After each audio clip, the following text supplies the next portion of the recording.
So this in itself is a wood or a charcoal forge. You can use it. What I do, if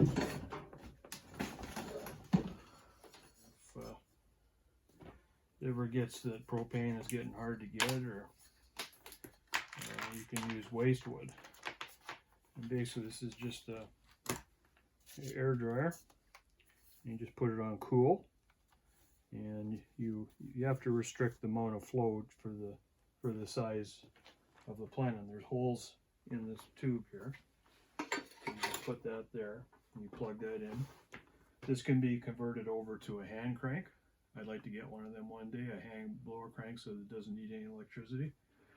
And you fill it full of wood or charcoal, and you run this, and you get it hot enough. I have forged on this before.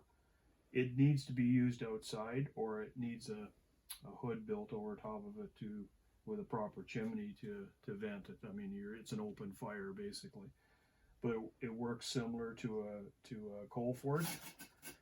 Charcoal is a lot easier for us to make. Like, I can make charcoal, and it's very easy. There's all kinds of stuff on the internet that tells you how to make charcoal. I find the propane more convenient and easier for small stuff. This is good for big stuff, but it's an all-day event. I mean, you need an hour. It's like a barbecue, a charcoal barbecue, and it takes an hour or two to get everything hot enough. But once it's hot enough, any size material you want to deal with, you can deal with it. So some of those big tools, like the log scraper and stuff, did you make that with this? Yeah, I made it with this one. Okay. And the crowbars and stuff. Okay. Because you need a lot of heat, and it works good. Cool. Some of the first projects I did with the forge was the blacksmith has to make all his own tools. So all these tools, you'll see a blacksmith that really into it. He's got hundreds of these, because you pretty much need a set of tongs for whatever you're building. You know, some tongs you can, this is the first pair I ever made. I'm still using them. And that's for a 1/4-inch rod and smaller stuff. Just made of a bit of rebar. And it's tools that I use a lot. You know, this is for 1/2-inch square stock. Oh, I see. 3/4 square stock. Yeah, so the tip on it is for... There's a lot of similarities, but there's a lot of differences, eh? So you almost make a custom set for whatever material you're using. And this one's for doing knife blades. Oh. You know, it'll hold a nice blank there while you're knife blades. Okay. I mean, every blacksmith will have a different variation of it. Was a trade with a good friend of mine from BC, Gary, and his grandfather used to be a blacksmith, and I think this came from his shop. It's a Peter Wright. It's a beautiful anvil, but his grandfather must have been a beast, because they broke it off and they had to re-weld it. And grandfather used to build. Oh, that's from a railroad tie. Yeah, so you know the man had arms like Popeye. Yeah, because you know, these are he was starting to make some fireplace dogs, and it was just, to me, this is just great stuff. And I've got 2 of them. They weigh a bit, do they? Yeah, one of his grandfathers. Holy smokes! So I would have loved to have met Gary's grandfather. I bet you the man was a beast. Yeah, I'll bet. You know, that takes a man to use that. And a big guy, yeah. Yeah, and he broke it. And he broke it. And he broke it and repaired it. Oh, for heaven's sake! That's just amazing stuff, eh? Yeah. Compare it. Hold up one of yours. Yeah. So you compare back in the day when people were tough. Oh boy. Yeah. Cool. But this was a big. It was built for big round stock. Okay. His grandfather. What did he make with the round stock? He could have made anything, but Gary had a bunch of axe heads that he thought his grandfather had made, and he also made hammerheads. Mm. We don't know if this was made by his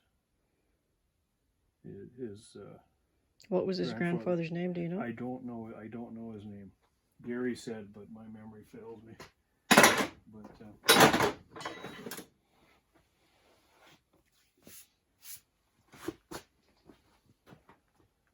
so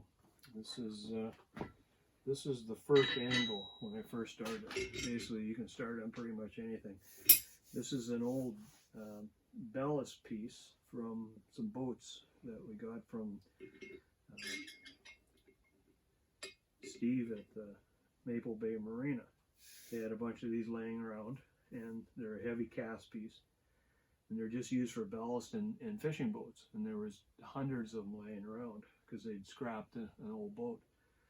And I asked him if I could have one, and he donated it to me, and that's how I started blacksmithing. I just drilled a hole in it, and it already had these two holes, but this was on I use this one now just for forming my leaves. You have to put a concave in the leaves, so this is how you forge it. You use a ball peen hammer to hammer it into the impressions. You can see the impressions of the leaves. So that's what I use this for now.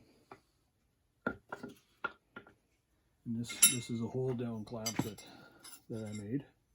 It's just a piece of 1/2 inch bar flattened out. And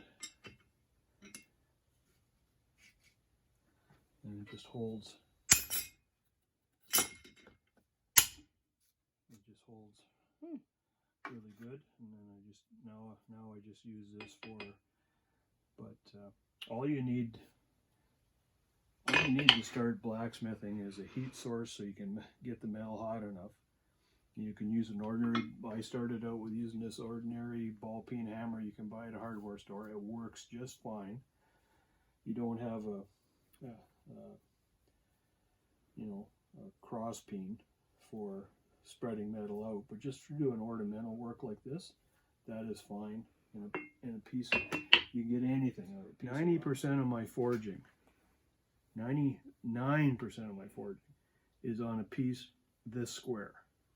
The more mass you got, the better it is. I mean, there's a lot of energy. If you got a mass underneath it, you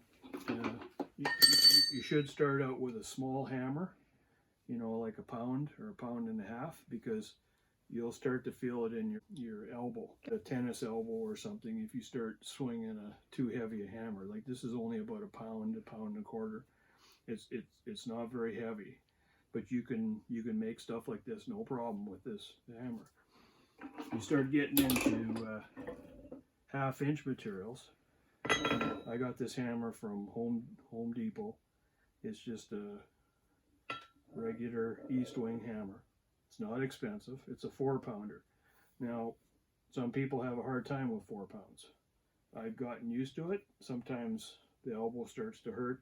I'll go to the 1 pound again, or 1.5 pound. But this helps move a lot more material faster. That's all.